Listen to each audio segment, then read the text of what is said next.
30, and we have someone up here to tell you all about the HMAS Sydney Memorial that was opened in 2001, and it was built to pay homage to the 645 sailors on board the HMAS Sydney too. Everybody on the ship lost their life, there wasn't one survivor. So in 1999 there was a meeting over there under the tree, and they decided to build this memorial. The architects were here, Joan Wiles-Smith and her husband Charles from Digiganup in Perth, near Perth, and they were the ones who designed and oversaw the building of the memorial. They've truly done a beautiful job. The Sydney was lost in an encounter with the Cormoran, the HSK Cormoran, a German raider specifically designed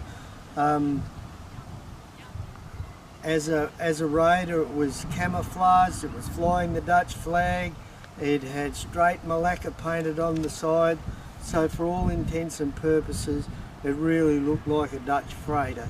So they encountered, as I said, I'll show you where the battle took place later, and both ships were lost in the encounter. The Australians lost every man on board the Sydney, not one survivor. The Germans lost 80 people and 319 of them survived. And so I'll show you later where they went and how they survived and everything. So the memorial here is funded by the state and federal governments, by the Lotteries Commission of Western Australia, by Verb Energy, who supplies the eternal flame, which you've been up there, you wouldn't have seen until I show you, and the Rotary Club of Geraldton were the ones who oversaw the building of it and got it going. So now we'll move on up to the Zealander came, escorted them up to the Straits of Sunda near Singapore, and when they got up there they handed over the escort duties to the British, and they proceeded to come back down to Australia. When they got here in this position, some 20 miles off to the east, they sighted smoke.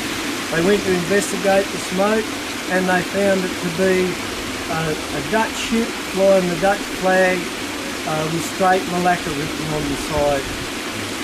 The German ship was in a fair bit of trouble because it had one engine down, only had a top speed of 17.6 at the best of times, but the Australian boat had a top speed of 32.6 knots, so it was much quicker. Very quickly closed on the German boat, and when they got closer they asked the Germans for identification with the Morse code, the flashing light. The Germans deliberately messed that up to make it look as if they were just a merchant crew. They then did the flag signals up the mast, but the Germans did the same thing, and it came back all oxy-boxy to make it look as if they were just a merchant crew. So by this time the Australian boat was in a very, very vulnerable position. It's 1,000 metres astern, full broadside. You couldn't get in a worse position, so they're very close. At this stage, the Australian captain asked the Germans for their secret code.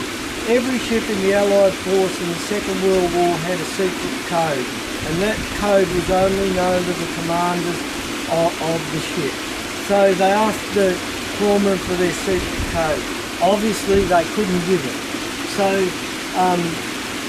Captain Dietmers on board the Cormoran realised he was in a bit of trouble. So he decided that he had two options.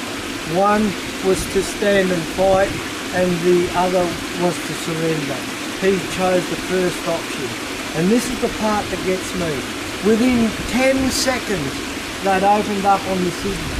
The first volley of shells took out the bridge, so there was no commanders left. The captain, the commanders were gone, and in that first volley of shells they also took out the forward guns of the Sydney.